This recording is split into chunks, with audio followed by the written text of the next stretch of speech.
Today, I'd firstly like to, now kick off the question and answer forum, and in doing so, give the apologies of the Shadow Minister for Local Government, Mr. David Templeman, and Simon O'Brien, members of the South Metropolitan Area.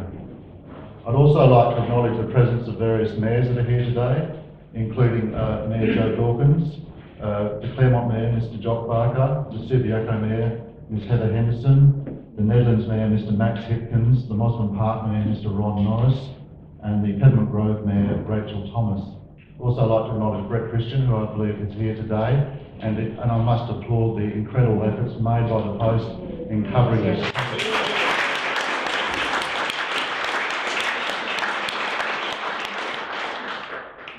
I'd also like to acknowledge the councillors that are here from other suburbs who are as equally affected as what we are in Cottesloe. And before I announce the panellists, I'd like to invite the Mayor of Cottesloe, if she'd like to join us on the stage. It's entirely up to you, Mayor Dawkins. I can't see her in the audience at the moment. Or if you're happy sitting there, that's up to you. Okay, the panellists. Mr. Ian Kerr, who I know both professionally and as a long-term resident of the town of Vincent and a long-term councillor there, I believe the longest standing councillor at the town of Vincent, and who has been leading the drive against the amalgamation process. Mr. Ken Eastwood of the Western Suburbs Alliance, and Mr. Ron Norris, who chairs the Councils for Democracy. If you'd like to take your positions at the front of the hall.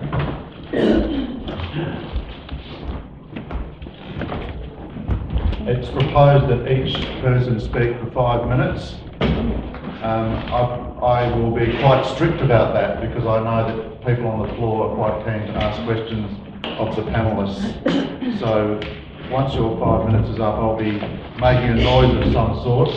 We have a rather primitive glass with a spoon here, Yvonne, hoping that can improve. So, Mr. Ian Kerr, I think you're going to kick off with your 5 minutes. So over to Mr. Ian Kerr, thank you very much.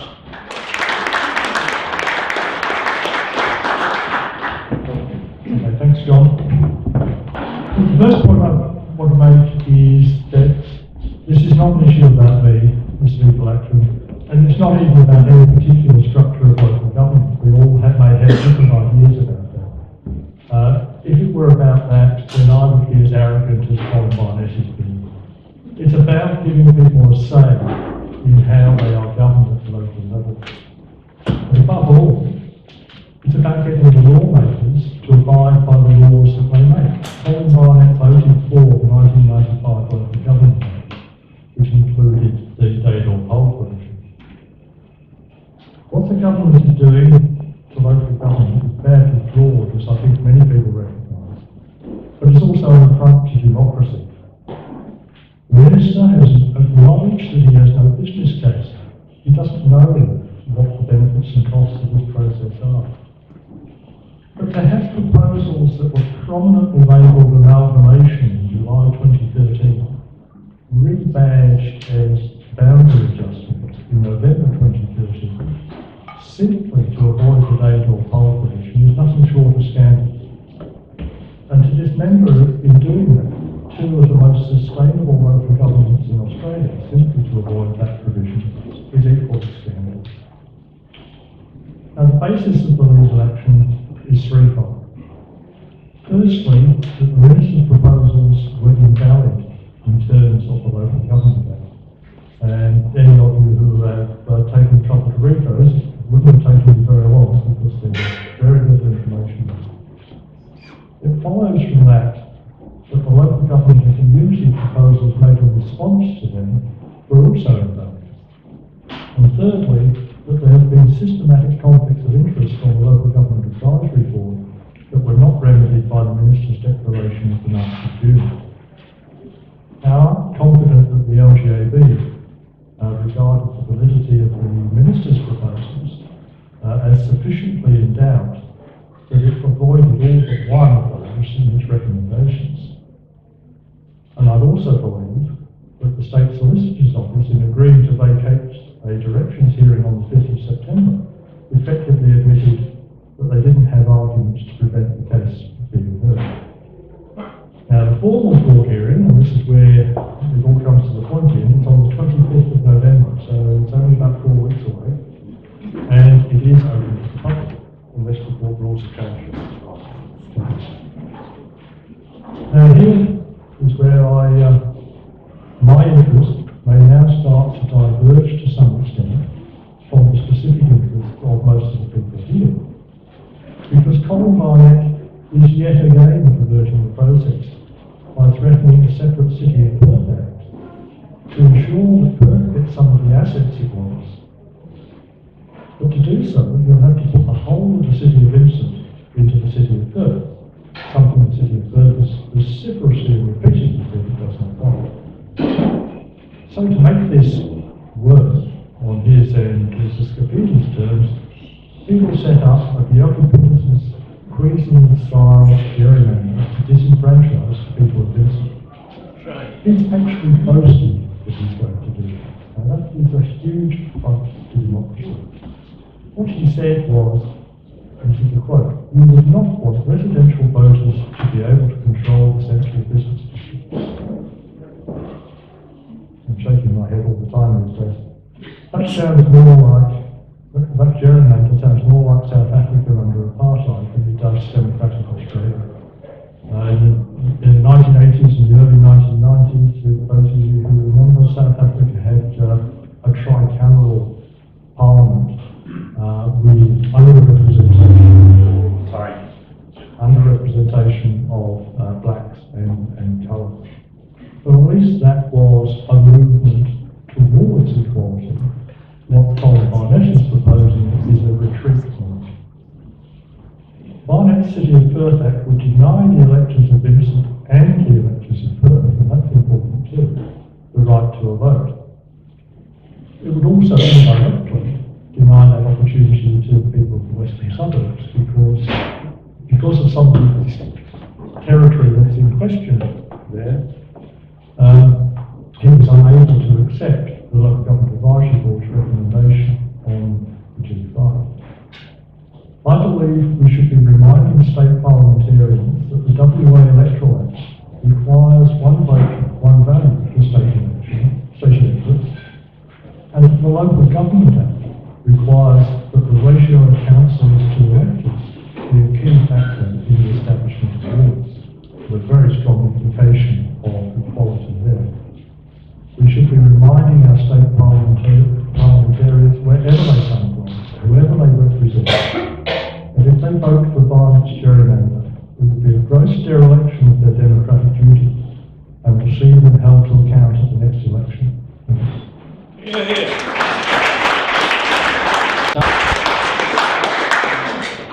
I now call on Ken Eastwood.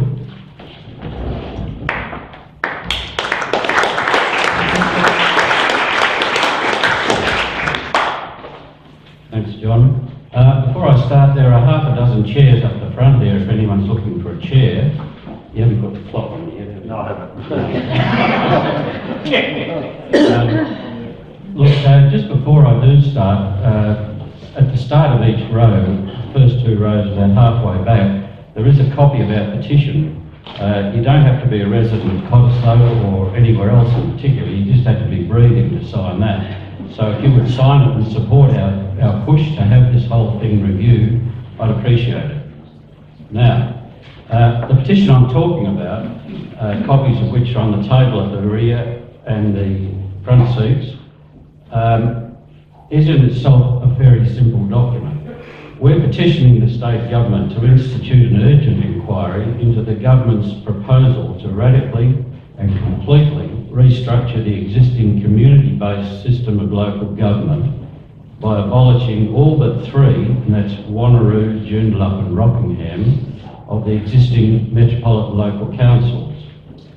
Now further to that, we believe that the government's intended actions are of such magnitude and based on so little factual and actual and evidence-based argument that we're petitioning the state's legislative council to review the whole situation in its role as the House of Reviews for this state. The proposal will halve the number of local governments in Perth metropolitan area and will see the end of Perth's community-based system. We've enjoyed that system, and in my view, it's been working extremely well and still is. It is a particular concern to us that our present government seeks to introduce into Western Australia the very same system of local government that was introduced on Australia's east coast a number of years ago, and is presently in the process of being undone in many locations, particularly Queensland. I'd remind you that our petition is available for your signature at the back of the ball and being circulated. Now, this petition is before us for no other reason than Mr. Barnett has put it there. There hasn't been any evidence, there hasn't been any facts, there hasn't even been any discussion as to what the benefits of this amalgamation are likely to be. And I'd like to remind you that we in the western suburbs here, in fact, have 5 politicians in this area, not just Colin Barnett. We've got Colin Barnett, the Premier, Bill Marmion, Nedlands, Sean Lestrange, Churchlands, Michael Sutherland, Mount Lawley, and Liliana Ravlich, York Metropolitan. Now, I urge you all to write to them and express your fury at this thing being introduced the way it is. I've done some figuring on what all this might cost us, and it's not pretty. I mean, in the first year, I'm of the understanding that local governments cannot delay recovery of expenditure forever and a day, that they have to actually recover expenditure from last year in next year's rates. Maybe I'm wrong, but if that's the case, then this is going to impact on all of our rates to the extent of about $280 just for the cost of councillors alone. All the other things are on top of that. So as question time advances, perhaps we can look at some of those issues as well. Thank you for listening.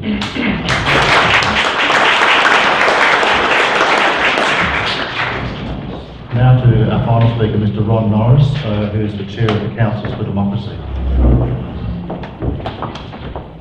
Thank you, John, and I repeat the same commercial. There are some seats free down the front if anyone wishes to sit down. I'm concerned that resonates and makes a lot of noise at my end. I assume you can hear me speaking, can you? Yes. Okay. Councils for Democracy has its origins in about February or March of this year. To give credit where it's due, the Shire of Kalamunda sent around an email to all 30 metro councils asking them, did they understand what the hell was going on? And again, to give credit where it's due, Sue Village, the president of the Shire of Kalamunda, is somewhere down the back. I invited Sue to come along.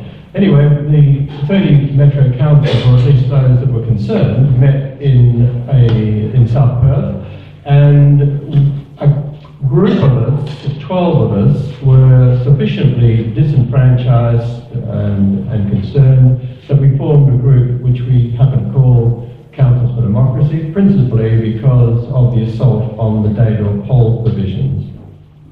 Since that time, those 12 councillors, as mayors and CEOs from those councils, have met just about every month, and the purpose behind our meetings is to just try and understand this incredibly shonky process that we are all in. For those of you who don't know, it commenced in July 2013 when the Minister announced what the future of the world in local government was going to look like, and essentially he said, reform or we'll do it to you. Since its start, the reform agenda, the government's reform agenda, has been characterised by bullying, duplicity, dishonesty and divisiveness. And in each of those aspects of the government's process, your councils have sought to try and understand how do we and how do our communities fit within the government's plan. And essentially it's been a process of discovering it as we went along, because more often than not, if we got to one firm position, then the Minister, the Premier, the Department were quite content to change direction, and so we found ourselves continually dealing with new circumstances, new challenges, new threats. The end result is that Councils for Democracy is the only voice that's speaking out against the government for the rapacious and horrible way it's going about this reform agenda. Our peak body, the WA Local Government Association, and in particular the President, have elected to not represent the interests of the broad church of local government. The President is of the view that Councils for Democracy are a minority and therefore their views should not prevail. The majority of councils, large councils such as Joondalup, Stirling, Wanneroo, Kwinana, are largely unaffected by the process and perhaps don't even care. Other councils such as Canning and Coburn, which have been identified as financially sustainable and with a long history within the community, are essentially being carved up for no particular reason other than perhaps a whim, or perhaps simply to redistribute the wealth as the government perceives. The most offensive part of this whole process is the Minister's announcement last Wednesday that some councils or some communities will have access to a day-door poll and some won't. It's essentially an assault on democracy, and in that regard I recognise Malcolm Mummery, who chairs the Daydor group. It may become the Mummery group, the Daydor group, that is more precisely focused on that aspect of the government's reform agenda than all of us are. We are all dealing with different aspects of it. You're fortunate in today's meeting, in the forum, we have Ian Kerr, who provided great leadership to us all in initiating the litigation. We have then had, through Councils for Democracy, 3 other councils have joined with Ian, and that process is proceeding. You have Ken here with us. He represents the Western Suburbs Alliance, which is essentially a peak body of all of the community groups who are concerned about the process that we're in. And in our humble way, we have Councils for Democracy. I emphasise again that is an informal forum of mayors and CEOs seeking to collegiately understand what is actually going on and how can we effectively respond to it. It is very much a process of discovering it as we go, but I can tell you for myself, in chairing that group for the last few months, it's been one of the most rewarding and pleasant experiences I've had, because we've worked together so well. We are quite diverse in terms of our politics and our values, but all of us contribute equally for the greater good, and I'm very proud to chair that group. Thank you, that's all I need to say. Before moving to question and answers, if I could call on Mayor Joe Dawkins. Thank you, John. I certainly won't be needing my 5 minutes. As most of you know, I have completely missed all the action. I organised a holiday quite some time ago thinking that announcements would have been made, and of course they were certainly made, but I wasn't here. I've got to share a very light-hearted moment with you. I have been in India, and on my way to the Calcutta airport, sorry about that, the taxi driver very proudly pointed out to me a building and saying, this is the Calcutta Municipal Corporation where our mayor lives. And I said, oh, that's interesting, thank you. I said, could you tell me, how many councillors and the setup is? And he said very proudly, we have 1 mayor and 187 councillors. So I'm pretty pleased to be back in Cottesloe. Thank you for bearing with me on that one. I'm going to say very little because I only know what I have read on the plane, on the emails that I was able to download before I got here. My initial reaction is complete frustration. I think the whole process has lacked in financial and social benefits or explanations of, it's lacked in process, it's lacked in financial support, and now it lacks in any direction, and I'm speaking on behalf of Cottesloe, obviously, and other western suburbs. It seems to me, and hopefully I'll learn more this afternoon, that it prevents us from exercising a democratic right of having a say in the final decision process by way of a poll, which I think is appalling. I'm not going to go on.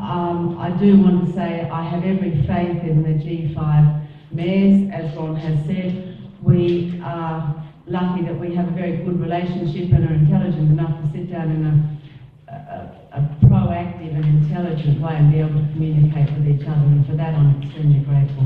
Thank you for your all, and I shall likely be listening to the panel.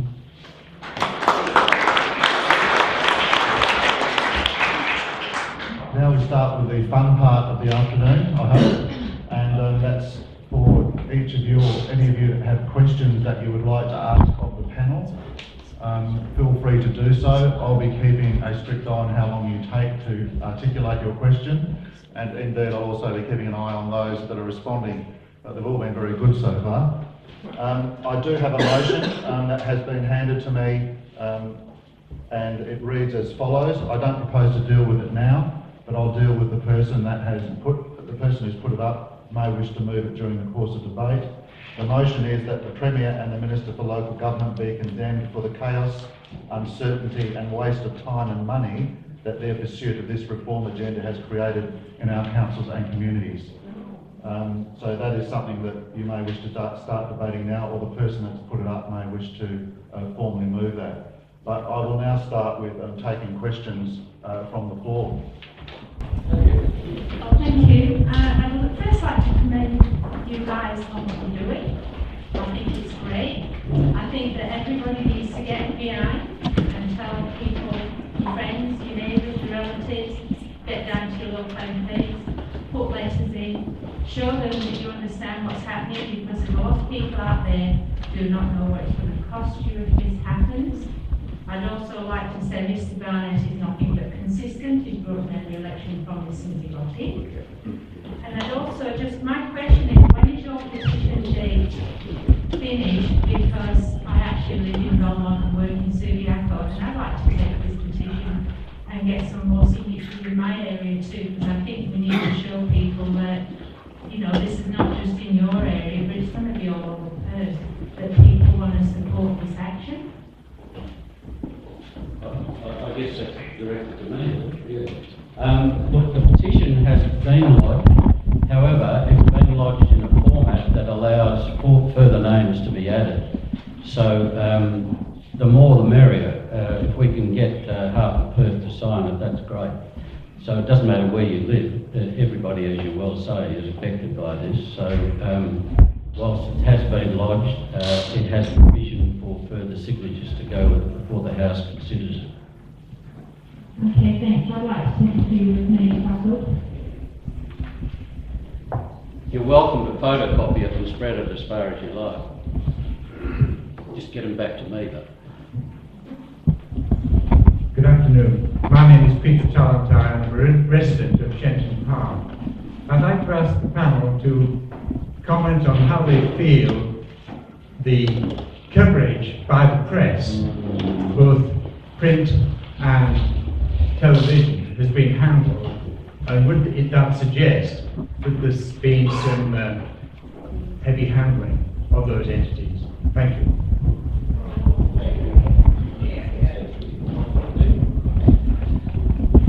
There it is. Can you hear me now? Hear me? Yes, Peter, thank you for your question. You're quite right. To give credit where it's due, the West Australian finally came through on Friday or Thursday, I think it was, and actually gave some very good reporting, some very good editorial comment. Up to that point, the West Australian has been missing in action, and we've relied on the Post to deliver the news, good and bad, to all of us. ABC has popped up. Jess Strutt was possibly going to come today if she could, but whether she did or she didn't. The problem is it's it's a topic that's very difficult for the media to deal with, because essentially it's been drip-fed. And so the media has been able to deal with issues when there are announcements, but if it's just bits and pieces popping up and affecting different parts of our world, then the media has difficulty making a story out of that. And quite apart from that, the West Australian had, historically, in my view, shown quite a degree of bias towards the government. But put that aside, because I think we may be in clear air now. But it's disappointing, but the fact of the matter is, I can tell you, as far as I'm concerned, I operate in local government on what I call the 1 in 10 rule. So if I've got one person who's angry enough to come to a meeting like this, there's another 10 that are equally angry who haven't yet been mobilised. So I have a great deal of confidence with the group of people such as yourself. You're the nucleus of this journey going forward. And I'm very confident that when we come to a point when we're seriously mobilising, and frankly, the game has only just started. It only just started last Wednesday. We've been wrestling with options and possibilities and outcomes and legal actions and threats and challenges for the last 15 months or so. Last Wednesday, the government finally declared what it was going to do. So we now are in the middle of the real battle, as far as I'm concerned. And I've compared it to the Les Miserables moment, where we want you to man the barricades. We'll get to you in time. So the media has a role, but I'm not concerned that they haven't been so particularly effective so far, because it's a damn hard story for them to write. Anyone else? Good afternoon, my name is Amy Cash, I'm a local resident here. I hear a lot about what's been going on, but I wanted to know if anybody here has actually, that we can have access to the facts and financials of amalgamation for Cottesloe.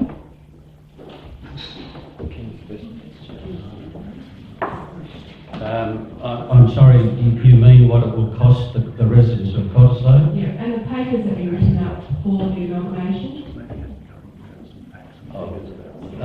No, the government hasn't put out any facts and figures about any of the costs. It's appalling that some legislation of this magnitude should be put before us, and nobody knows what the end cost is going to be, how it's going to be paid for, when it's going to be implemented. Just to add to that, some months ago the Minister did say to a meeting with the Communities Action Alliance that he had no, sorry, the company, because he had no business case, and that he expected the local government advisory board to assess the costs and benefits after the decision had been made. That is total back-to-front decision-making in the first place, but secondly, it's also not the role of the local government advisory board to do that after the government decision has been made. So it's chaotic at that level. Was there anyone from the government to talk about these matters?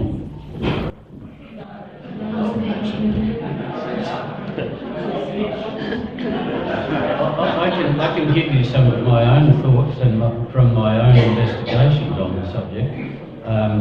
And after some extensive inquiries on the East Coast, where this has been happening for the last 10 years or so, and is now not happening, it's all in the process of de-amalgamating. But for instance, nobody's told us that the councillors that are going to be elected are going to be elected by public poll, and as such they will be paid, and not just the pittance they're being paid now, which is, I believe, about 30 to 40,000 a year for each councillor average.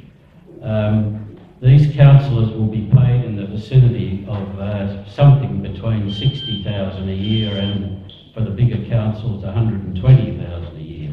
Now that's not just plucked out of the air. Those figures come out of the Queensland Government Gazette, and I can't imagine Western Australia doing something different than that. One of the other tricks that's been thrust upon us is that Mr. Barnett promised that when he did this, we would have 10 or 15 councils of about equal size. Now we find we've got, for instance, Gosnells, which will be 160,000 people, Wanneroo 150,000 people, and Subiaco Cambridge with 46,000 people.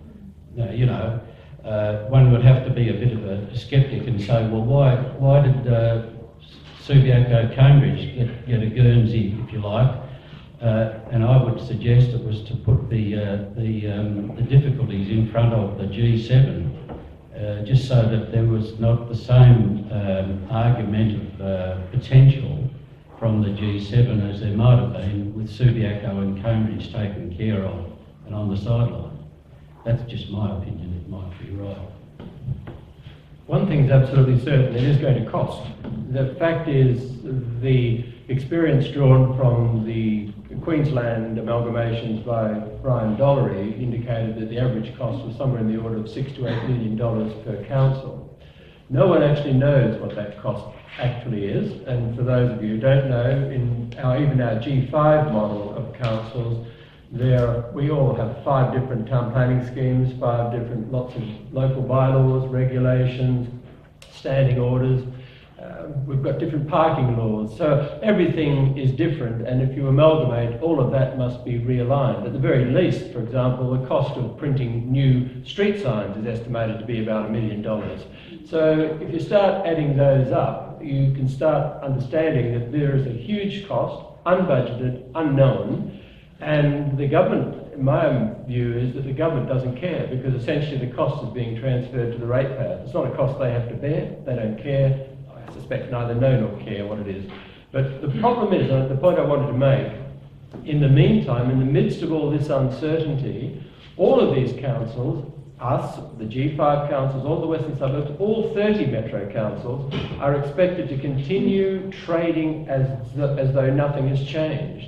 So we're all wrestling with staff who are uncertain of their future, contracts that have to be renegotiated for unknown periods. We've just renewed our CEO's contract until June next year in expectation that by the end of next year we'll most probably not exist. But the reality is now, in the light of the City of Perth legislation, which may or may not come into existence, we now look like existing for perhaps another 2, 3, 5, forever years. So how do you possibly run a corporation, quite apart from the cost of transition, how do you run any corporation when the ground's moving under you like that?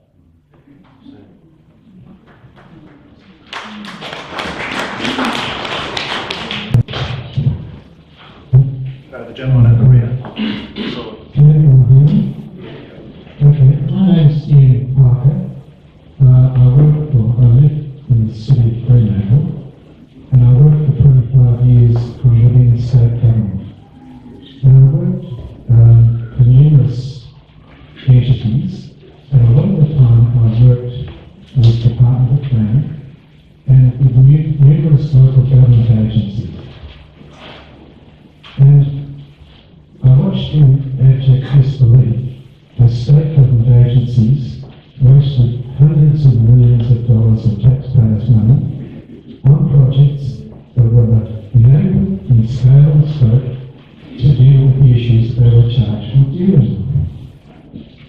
And then in 1991, quite some time ago, there was a review of numerous agencies, including the Department of Planning. And I'm assuming here that planning and democracy are central issues.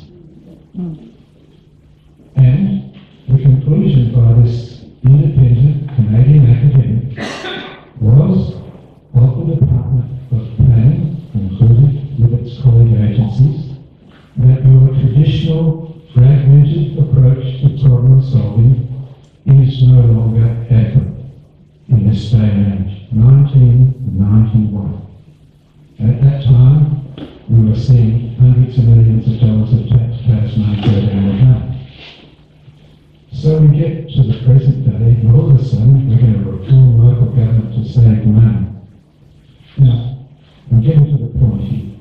In the first draft of the Robson report, I saw the words, there's no point in reforming local government if we're not going to reform state government.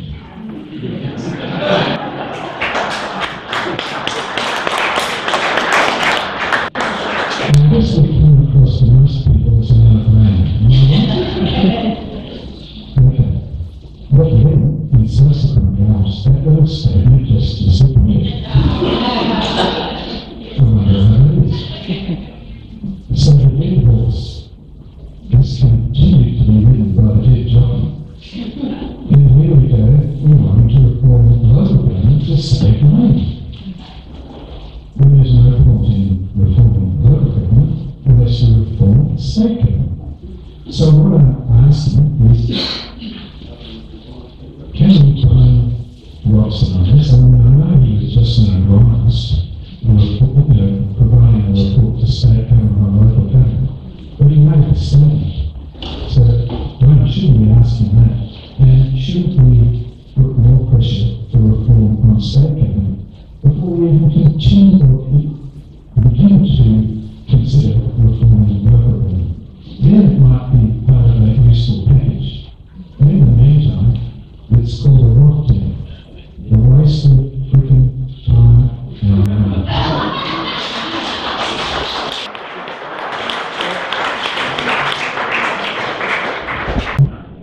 I like that contribution. I think a large part of some wasted money in state government too, when they created the Department for Planning and Infrastructure out of transport and planning.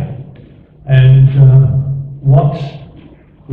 what we found out in that process was that there were actually some benefits from amalgamation of the two departments, but only for about 10% of the activities. And I think the same applies with local government. That's what Brian Dory has found, that there are two areas that do have economies of scale.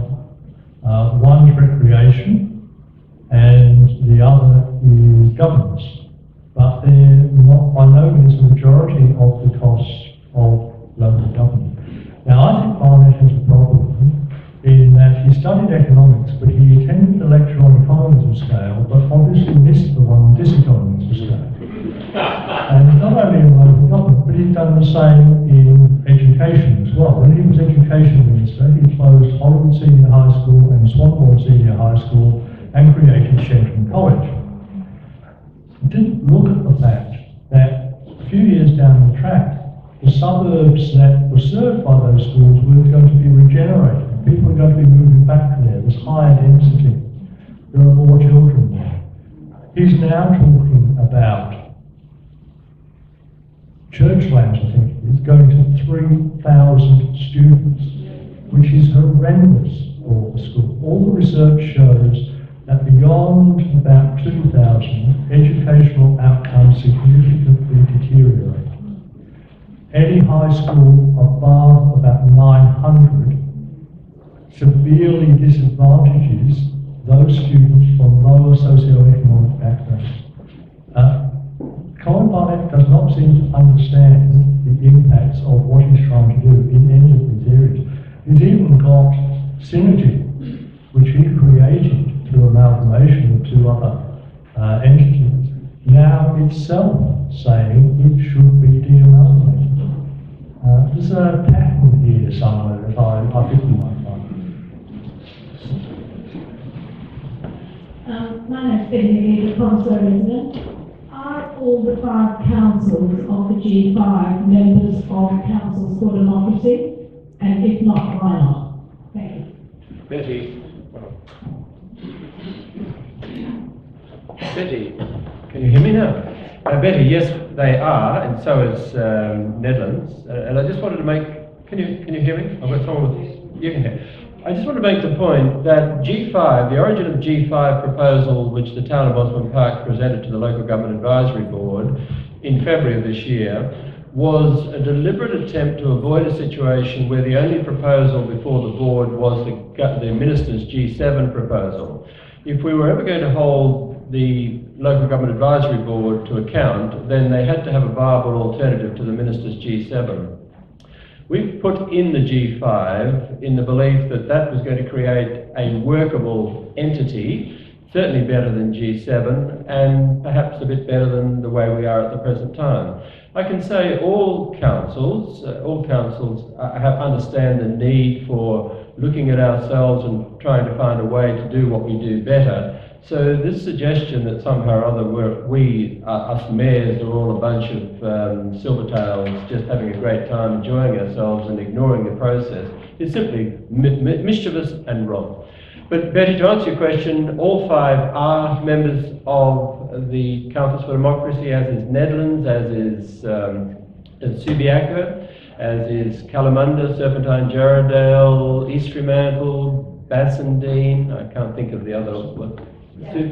South Perth as well, yes. So it's the advantage to me of Councils for Democracy is that it is literally a broad spectrum from inner urban to extreme outer shires, and all of them are faced with the same sort of bloody-mindedness that we've had to deal with trying to sort our way through this process.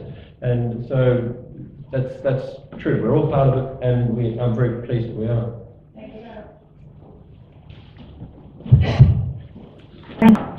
I'm Susan Brooke, I'm the chair of the Civic Residents Association. I don't have a question, I have more to say. The amalgamation process is now going through transcends all party politics and affects all communities. Many councils are putting in initiatives at the moment to foster community relationships.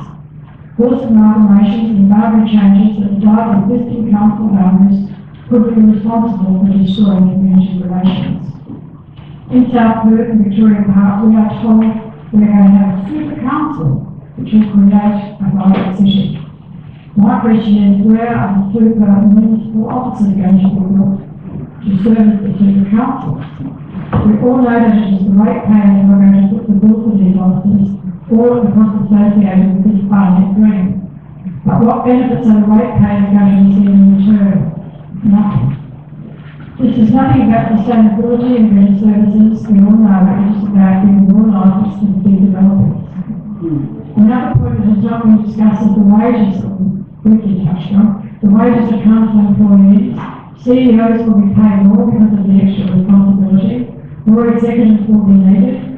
Councils will be paid more and probably have to work full time. And council staff will be paid extra for their added responsibility. From South Perth's point of view, this finance is totally focused on birds regard to the greater city of Perth. This is totally contrary to the recommendation of the Local Government Advisory Board. Mr. Barnett says that Perth will be revisited in 5 years. In 5 years' time, the stadium will be completed and the Belmont racecourse will be upgraded. This leaves a feeling of great insecurity for the people in the city of South Perth. I would imagine that all of us here present understand what's just ahead of us.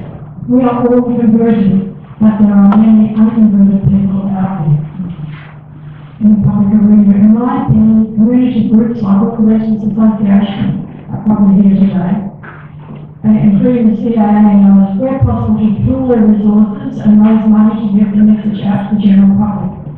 We need professional advice in marketing and media and legal advice to make sure our message is correct. For a start, I envisage a double-page advertisement in the West Australian on 2 weekends. We don't have very much time to organise ourselves, and I think the meeting needs to be held as soon as possible for all groups. We have a lot of work to do. And just in touching on what you were talking about, Mr. Norris, on Queensland, when I found out when I was getting together in South Perth, I found out about Noosa, so I rang up the council in Noosa. The councils there don't have an opportunity to work for anyone else they are working full time. And then I happened to come up with a couple when I was just recently in holiday in Alaska who actually live in Noosa, and they told me that Bob Ansett was the driving force behind it. So I've spoken to Bob Ansett, and he told me that we're going to do the same thing as they did. Before amalgamation, total apathy. It just wasn't working. And then after amalgamation, when they did a poll, 81% of people came out and voted they wanted to do amalgamation.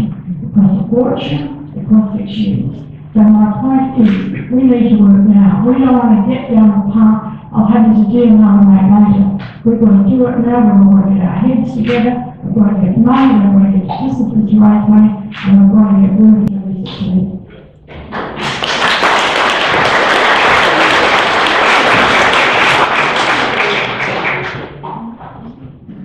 I'd just like to pick up on one particular point. You made several very good ones. I think one of the overriding dangers all along of amalgamation has been the political side. I really believe very strongly that local government is about local communities, and one of the dangers I personally feel is that it will become party political, and I believe that party politics should stay out of local government and it remain a community-based type of government. That's just a point, one of the ones that you made. Thank you. Just add a comment to that. Joe makes a good point in terms of seeking election. I stood for election last October as mayor, and it cost me about $2,500 for that campaign. If I were to stand for mayor in a new entity with, say, a population of 100, 150,000 people, there's no way as an individual you could afford it. The only way you could do it is through party politics. Or big business.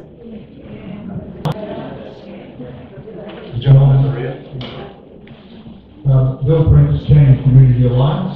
I'd like to just point out one fact, that I believe that I've carried out more cost analysis in this campaign than the whole entire government has.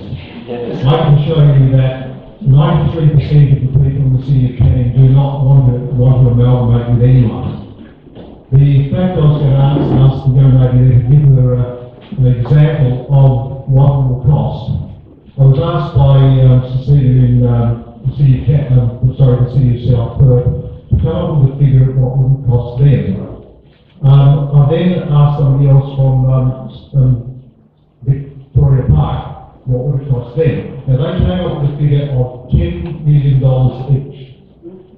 Alright, so that's $10 million, and that's including getting about 10,000 people, I think, from the city of Canning.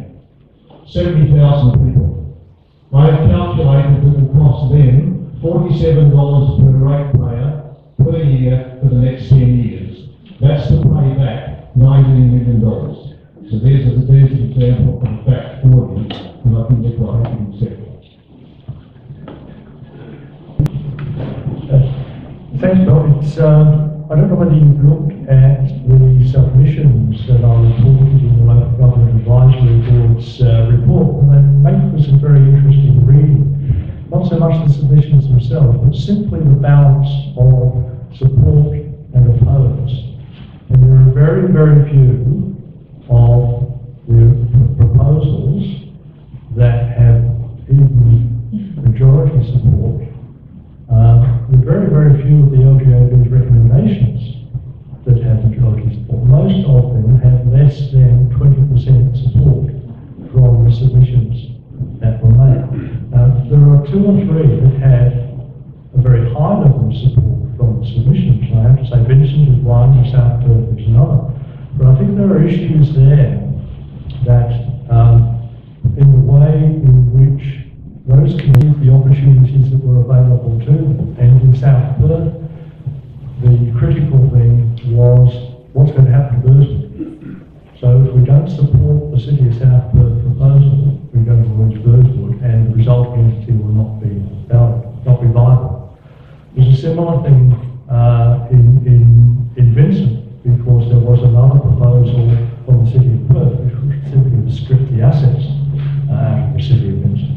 But we know for Vincent, from the plebiscite that was held back in October 2013, that nearly 4 out of 5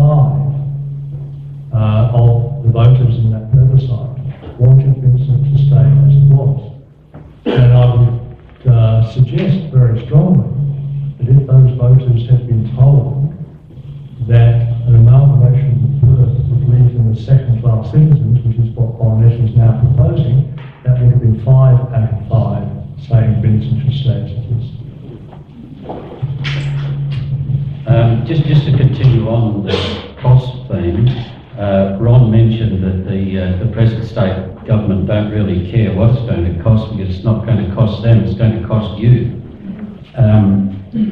Over the next year, I think we've been told that the government will give the councils $45 million, and that's not a gift, that's a loan. That will be recovered, presumably, over 3 years, 4 years, 5 years, who knows? And you would have thought that at least they might have said how long the councils have to repay it. But I've done some arithmetic just on the cost of councillors at $110,000 a head, varying from 8 councillors in Subiaco to 14 or 15, maybe 16 councillors in some of the bigger councils like Wanneroo and Gosnells. The cost of a mayor will increase from currently about 80,000 a year to probably more like 200,000 a year. And CEOs who currently run smaller outfits are now going to have to run these vast empires, and they're going to have to be half a dozen of them in the state at the most, I would think. So they're going to be sorely sought after, and they will be costly. They're not going to be sourced easily, and it just won't be a matter of slipping the present CEOs into a bigger role. Those positions will all have to be advertised, and it goes on. So, according to my calculations, the initial impact, the immediate impact, from just salaries to councillors, mayors' allowances and CEO allowances will cost each taxpayer, each ratepayer or property owner $412. So that's the first year.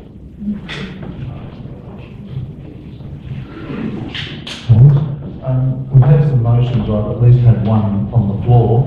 Would the person who put that up like to address it or move it? Mr. Colin Latchin? Yes. Thank you. Thank you, John. Moving hands, having written moves on. Having had to do is a complete moving on. What the motion actually says. Could you read it out again for us, and then I'll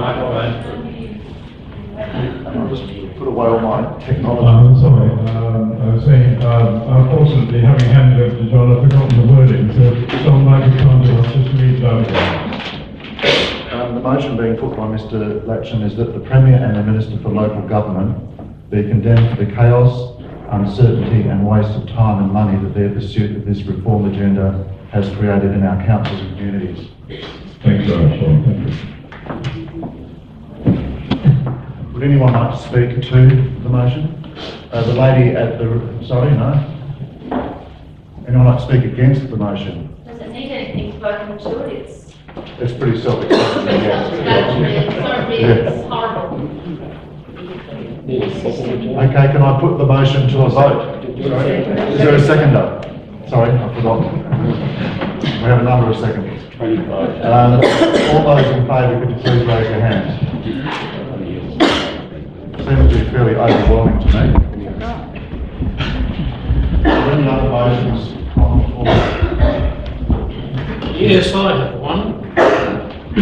I'd like to propose a motion, and I quote, that the meeting congratulates Minister John Day, MLA, for his call for the electors in Kalamunda, he is the member for Kalamunda, to be given the opportunity for a poll, and demands that all electors in all council areas affected by the proposed changes are granted the right to vote on these amalgamations and boundary changes.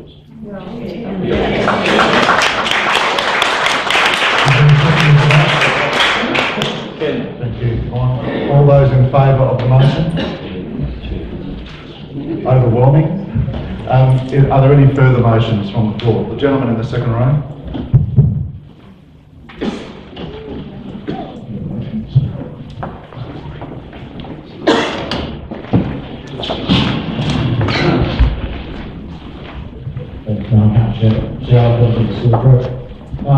Thanks, Mr. Chairman. My name's Vince Maxwell from Victoria Park. I've actually got two motions here. We might want to do it as one, but it's firstly that the Minister for Local Government immediately makes available the cost savings to the electors that will be achieved from the amalgamation of boundary changes. And the second part is that the Minister immediately informs the electors all of the costs that will have to be met in paying for these amalgamations and boundary changes. I don't know if you want to do that as one or two. We can do that as one. Is there a seconder? Thank you. All those in favour of that motion? Carried overwhelmingly. Would you like to put your hands up again for the Post newspaper?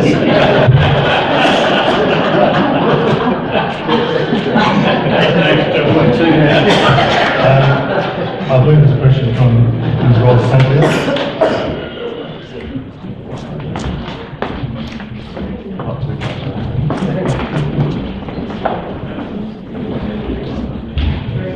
I have a question. My name is Rosalind Sandy, and I'm a councillor resident. A question for Mayor John Dawkins. Thank you. Mayor Dawkins, you say you feel complete frustration at Barney's announcement on forced amalgamations when you, some say by spill, in the late agenda item at council, supported a G5 for which you had no mandate. It was only when hundreds of angry Cottesloe residents met in this hall at a special electors meeting that you and the councillors who also voted for a G5 rescinded the G5 motion. Also, in yesterday's post, Deputy Mayor Peter Jeans, when asked about the western suburbs being left out of Barney and Simpson's forced amalgamation plans, stated, "It is a serious issue for Cottesloe to be left in limbo for so long. We don't know what's going to happen." In other words, is Cottesloe waiting for instructions, not saying no to forced amalgamations, which is clearly what the electorate wants? As far as I'm aware, you and he have no mandate from the Cottesloe electors to support any local government amalgamation. So what action will you please take to honestly represent the Cottesloe electorate and not what appears to be the Liberal Party line from today onwards? Thank you.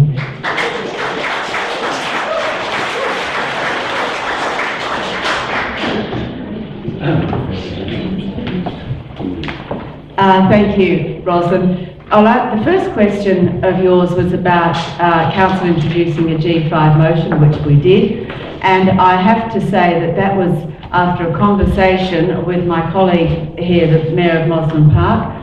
We discussed it, and at the time I believed that, and I still believe, it's actually a better outcome than a G7.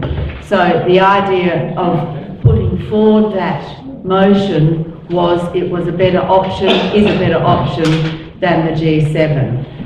The reason it was so late, as it turned out, is that council was discussing, I think it was a depot motion from memory, which went on for some time, but that was the only reason it was so late. With regards to supporting Liberal, Labor, Green, whatever, I have no political, well, certainly don't have a mandate. I have no political leanings. I've made that extremely clear to all and everybody for several years. I don't look at amalgamation as a political football. I'm here for Cottesloe, and I hear what the meeting is saying, but the feedback that we have had on the survey that was done prior to me becoming mayor was a majority for a G4.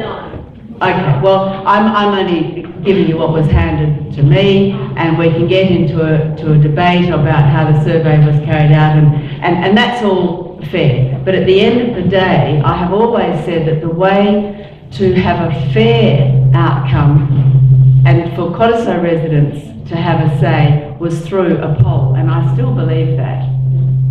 And I've always supported a poll and still do, and it creates one of my frustrations now that we don't actually, well, unless somebody can answer it for me, but my understanding is that we're not in a position to be able to exercise a poll because at the moment we haven't been given any firm direction.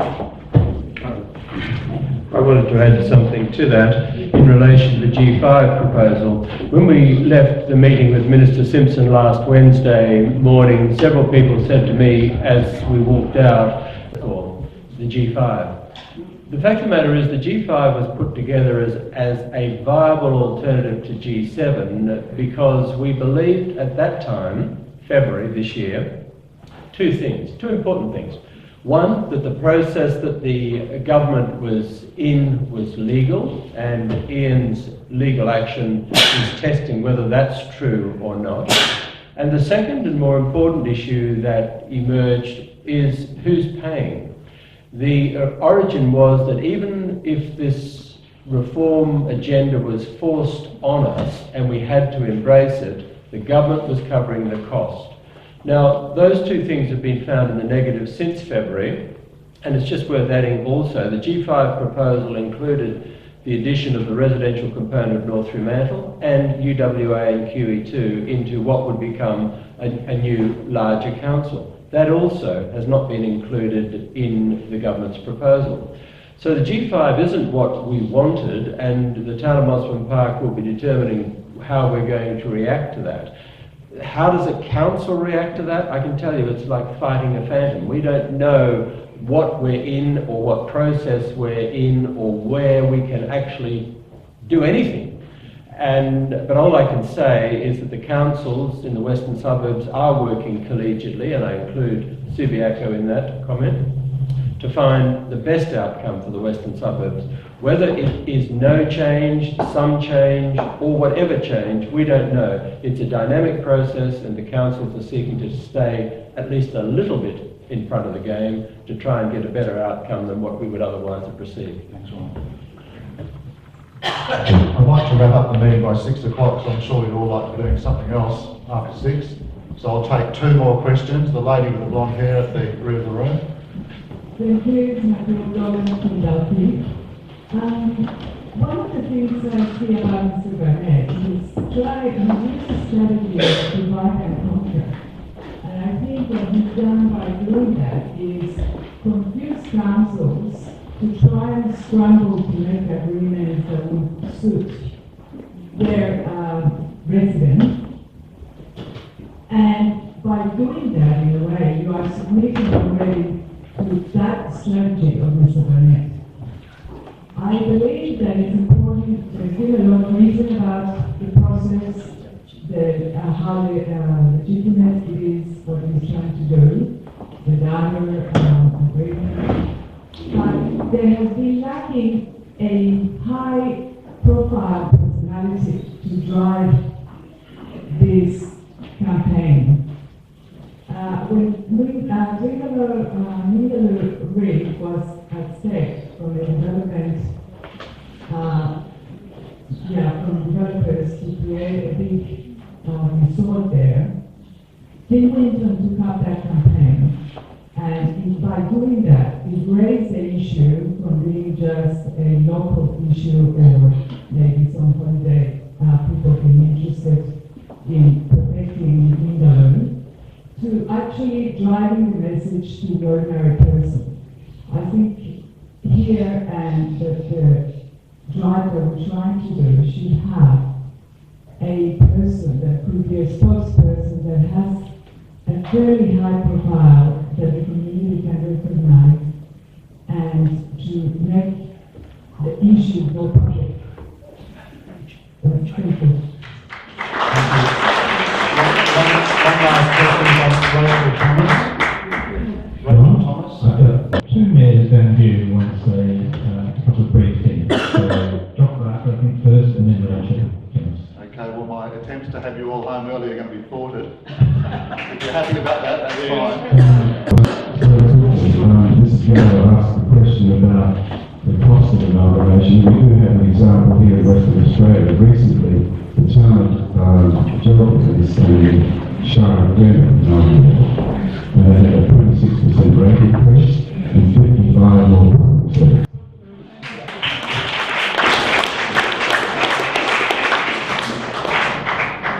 I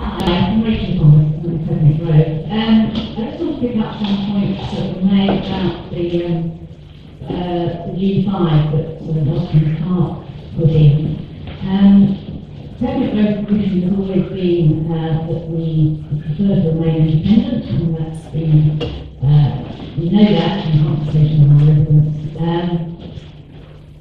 But I have to say that I am slightly relieved that the G5 submission was actually put in. If it had not been put in, there would be a G7. I have actually read most of the report. I printed it out. My long-suffering husband has all 700 pages of it on his knee over there.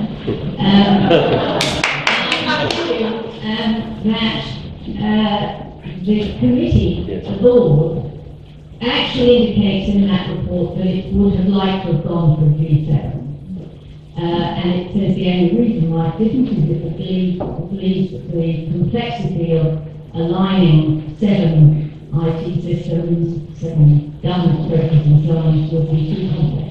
But it said it actually supported the G7 on all the stuff that we disagree with about, community interest and so on, the history of places.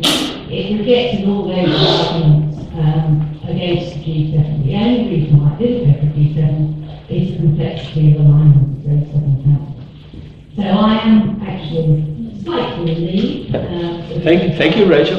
Was put in, although I'm not happy at all that we may not be left alone to what we want. Just picking up on the poll provisions issue, this is really the key issue. Definite Grove's position has always been we don't believe that there is community support for amalgamation, but someone make a business case and let the residents decide. It's actually up to the electors, in our view. They should be the ones to make the decision. Now, the fear that we have now, I came in late, so I don't know if this is already in the camera. The fear that we have now is that the government will legislate for the City of Perth and roll the City of Riversley up in that legislation. So totally bypassing the Local Government Act and allowing nobody to have a vote on anything. That is our real concern. And the only way that that will be prevented is if the Nationals stay on side and say they're not going to support that. So if any of you have contacted the National Party, now is the time to get out there and lobby for the poll provisions to be respected. Thank you.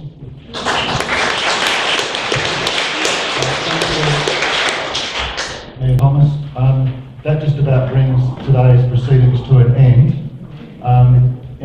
I'd like to conclude by saying that I believe this entire process has shown what it can be summed up in one word, and that's disrespect. In that we have a number of councils or ratepayers of councils who have no say in their future. They will not get a vote. And that is a large part of the legal action that we're bringing before the Supreme Court, that ratepayers should be entitled to determine their own future by voting at the ballot box. It's a very simple proposition, and it should be observed. The other lack of disrespect being shown, or the disrespect being shown at the moment, is that councillors, CEOs, whole lots of contractors across the western suburbs and throughout Western Australia where we're being impacted by these proposed council amalgamations do not know what their future is. It's absolutely untenable at the moment. Councils can't renew contracts, as Mayor Norris has alluded to, and there is a disrespect for all these people at each layer of the council process. So I urge people to keep on the bandwagon of fighting amalgamation in the form that it's now being put. I also agree with the comments by Mayor Thomas, that if the government is so driven to push this through, why not just let everyone have a vote and we'll sort it out that way.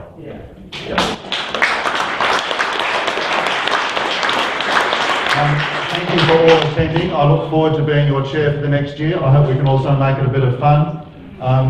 Any suggestions or ideas that you want us to put up to Mayor Dawkins and her fellow councillors while they're still there, let me have them. And we, as your committee, will represent you. And feel free to take some drink and nibbles at the back.